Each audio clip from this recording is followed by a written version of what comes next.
Okay, everybody, it is me, Gregory Mannarino. It is Sunday, June 5th, 2022. It is really nice to be back with all of you. I missed you on Friday, that's the truth. And I have a few things, actually a bunch of things I want to cover with you today. Let's just roll back the clock a little bit to Friday. So what happened? The markets did sell off. The S&P 500 is again below a key level. Let's see how this plays out into the coming week. What I do not want to see with regard to the market is another sell-off tomorrow. Generally speaking, when you have a Friday sell-off followed by a Monday sell-off, it's a bearish sign. But again, let's see how this plays out. What we need to keep our eyes on, obviously, 10-year yield goes without saying, energy as well, and the relative or comparative strength of the dollar. Let's look at these things just real quick. The 10-year yield is 2.94.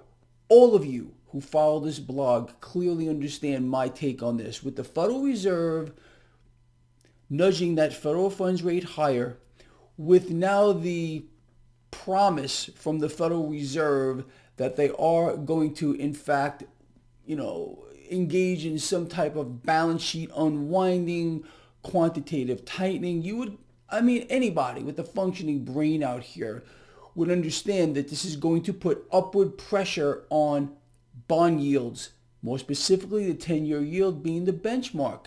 I've already said repeatedly that we need to see that 10-year yield over 3, but we must get there in a controlled fashion. No spike after spike after spike. If we see that, that's the biggest tell, in my opinion, that that debt market is beginning to implode. An implosion in the debt market, what does it mean? A rapid sell-off in bonds, which will cause rates to spike. In that kind of an event, it's going to put enormous pressure on the stock market, which will also sell off. And as you know, money or cash doesn't grow money wings. It doesn't fly away. It's going to simply move into other assets, in my view. Again, commodities, all commodities. And of course, in my opinion, yet again, you're absolutely entitled to yours. I think cryptocurrencies are going to benefit because the market cap will balloon. Okay, I've covered this to the point of nauseum, but I'm just outlining this just real quick. So, what we have right now, a 10-year yield 2.94. Crude oil is out of control, all right? It really is. You got WTI right now over $120 a barrel. I want to focus on energy just real quick. Most of you know who follow this blog that I have said for I don't know how long now that we're going to see crude oil go much, much higher now. With $120 a barrel crude WTI, I still am going to say that. We haven't seen anything yet. In the short run, you're looking at 140 plus with regard to WTI. In the short run, I'm telling you, we're going to get there relatively quickly. Okay, so how does this affect the market? Well, pretty simple.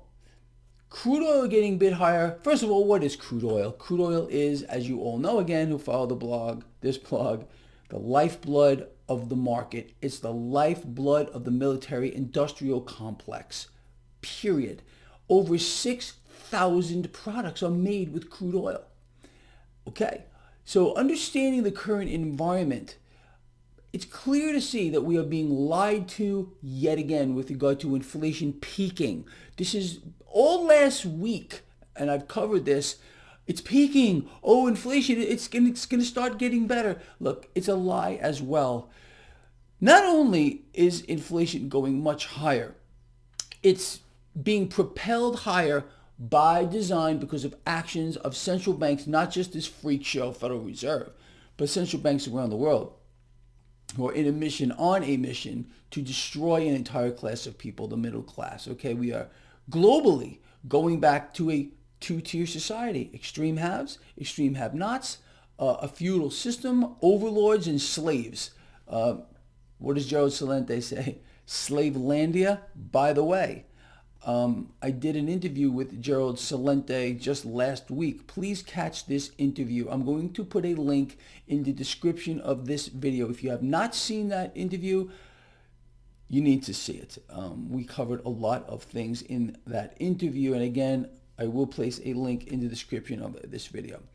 So going back to crude oil here. So obviously this is going to propel inflation much, much higher. As a matter of fact, next week, we're going to get a huge inflation report.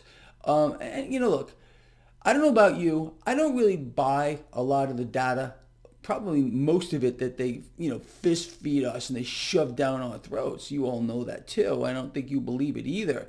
But this inflation report is a big one. Everyone is anticipating it on the back of, a stunning admission from, Janet Yellen who said, "Oh, I'm sorry. I was wrong. Inflation it wasn't so temporary." Really? Oh, duh. We all knew that, you and me, since day one. They continue to lie to us, people, distract us, deflect us, and I don't think anyone's buying it anymore. But where's the accountability? Where is the accountability here? Please, someone let me know. I think it's pretty obvious that no one will ever be held to account for this. Not a single member of the Federal Reserve, nor the current U.S. Treasury Secretary. It's all bullshit. You all know that. It's unbelievable. But anyway, going back to crude oil. So understanding that crude is, again, WTI was sitting at over $120 a barrel. What sector of the market do you believe, understanding this, is going to benefit? Exactly. Oil and gas producers. Myself, my lions out here, we have been in oil and gas producers for a while, and they have done phenomenal. ExxonMobil, ticker XOM, ticker CVX, ticker DVN, and people, there was more upside here, in my opinion, okay? A lot of us, and I've got a lot of emails and questions about oil and gas producers. Greg, should I pull my profits? Greg, should I pull my profits? Because we've all done unbelievably well. It's never wrong, under any circumstance, to pull profit, okay? Never. So don't sit back. If you have profit in an asset, it's the truth, whatever it might be, and you're contemplating whether or not you want to pull those profits, or a percentage of those profits, and just let some ride, it's never wrong. So don't think, oh, am I making a mistake? The biggest mistake probably is to not pull those profits. But me, I guess I'm going to make a mistake here, but I believe sincerely that oil and gas producers have a lot higher to run. Most of you, again, know I already pulled profit out of XOM or ExxonMobil and CVX, which is Chevron. I put it all into DVN, which is Devon Energy. It's a mid cap. I happen to like this company. I think they're on the right track. There is nothing, absolutely nothing wrong with owning ExxonMobil and Chevron, but I have a lot of positions open right now, and I want to consolidate some of these. I'm thinking about consolidating further. Okay. So obviously it should be a no-brainer. Oil and gas producers, it seems to me, are going to benefit more moving forward in this environment. And I think, again, I'm just going to say it again, that crude oil will be 140 plus in the short run. Okay. I think that's a no-brainer, especially, look, we're in this crisis to crisis to crisis mode. You heard about the new crisis. Have you heard about the new one? We have a dirt crisis. Yeah, a dirt. There's not enough dirt. I'm not making this shit up, okay? A soil crisis. And what are they doing?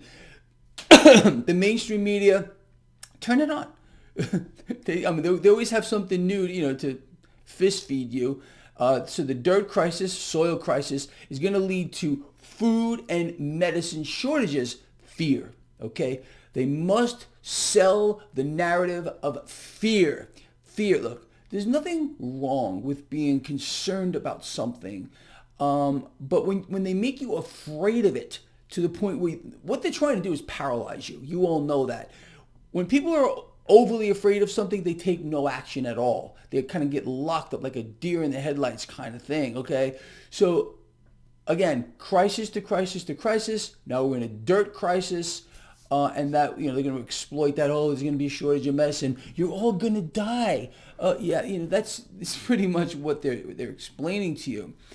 Okay, so what else can we expect here moving forward? As you all know, let's look over at the banks, which have gotten pummeled, and tech, which has gotten pummeled as of late. Not all tech, obviously. Well, let's look at the banks just real quick. All right, banks have gotten beat up pretty bad, as you all know. But again, gauging from an understanding that, first of all, I think banks have gotten so beaten up and so oversold at this point that there is definitely deals to be made here. JP Morgan, Goldman Sachs, Bank of America. I own all of these at this point. And in my view, yet again, you're entitled to your own opinion, people. Everyone is. It's just a matter of time before these things really start catching a bid, especially on the back of crude. You have to understand that the banks finance all this. You have to understand crude oil is an investment that investment banks are leveraged beyond their eyeballs in. That's another reason why you see crude moving higher. You're not allowed to know how the mechanism works. See, the banks are not going to be allowed to lose. Not going to be. They will be bailed in, bailed out, whatever, and you're going to pay for it all. You're going to pay for it all as always. It's just all of this stuff is just thrown on the backs of the citizenry over and over and over again. It's just never, ever going to stop. This is the way it is. When you hear a politician, for example, talking about how much they care about the middle class, you never hear about the lower class people because, you see, they're just persona non grata. They don't matter anymore. They've already been turned into slaves dependent on this system, and that's what they want to create here. And that's why you're seeing where you are right now, more pressure on people, skyrocketing inflation, create more people dependent on the system. That's what they want. Okay. I think that's pretty evident here. So just understand that mechanism. And again, they're driving it by fear. They're trying to paralyze everyone. Crisis, dirt crises, and everything else you could think about. Monkeypox. If that doesn't work, then they're going to come out with some other worse mechanism here to bring this all about. I think it's pretty obvious. Okay. Anyway, so that's my take on that. Tech also massively oversold in this environment, and you know why. I've covered this at length with regard to bond yields, and the market's going to adjust. It's going to turn around in my view. Anyway, look, so I was writing down a few things here this morning here. Keep your eyes on energy, okay? Energy. This big inflation report that we have this week, and I will cover that when we get there. Bitcoin still stuck in a range. Gold and silver stuck in a range here despite ballooning inflation, and I'm talking about out of control inflation. It's not going to stop either by design. It's pretty obvious here. Anyway, my desk is a freaking mess. Maybe I'll clean it today. I've been saying that every freaking day now for a while. What else, people? I think you got a good handle on this. So what we do not want to see from a market standpoint, okay, I know there's a lot of people who want this thing to crash and it's over and whatever here. And you know this. The Dow Jones Industrial Average, the S&P 500 have not even made it into bear market territory by a technical definition, which is 20% off of the all-time high. We haven't even gotten into a bear market. NASDAQ, clearly. And that is, again, going back to understanding that the tech sector is interest rate dependent, very, very much so. But it's going to adjust to this, in my view. And what else do we understand?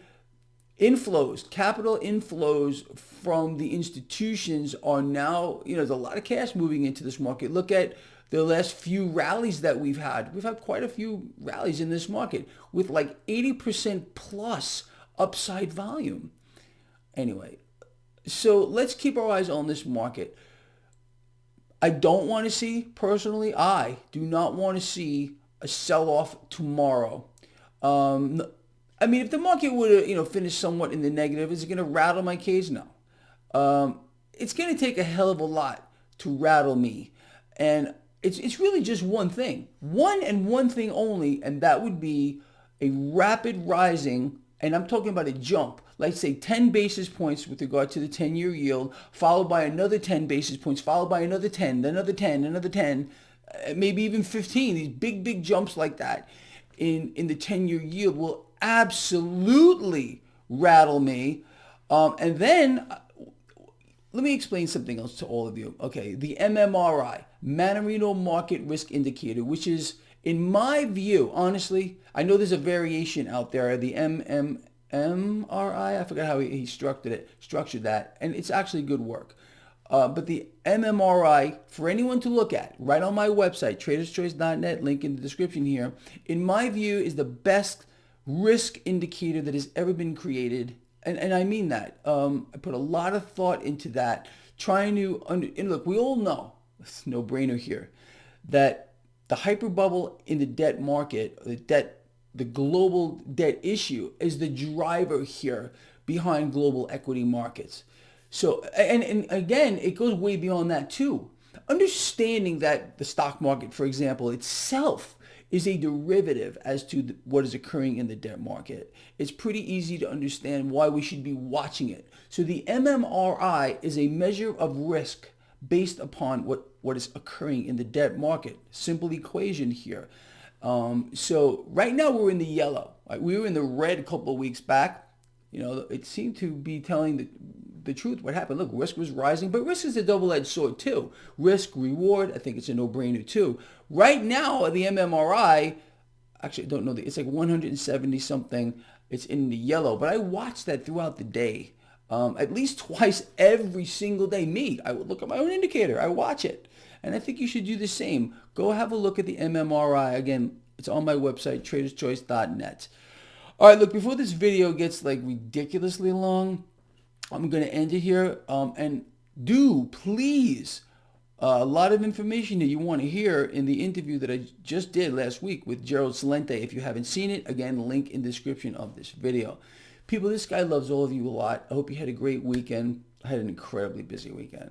And that's one of the reasons why I missed Friday. But anyway, look, love you a lot. Please comment here. Share the video. Get it out there. And I always tell you this. I am not too old, at least I would hope so, yet, to learn a new trick or two, and I clearly don't know everything. I don't, okay? I am absolutely wrong from time to time, and that's just the way it is, life in the big city. But please do comment here. I want to hear your take. I will read the comments. And with that said, I am out of here. I'll see you in the morning. Have a super great day.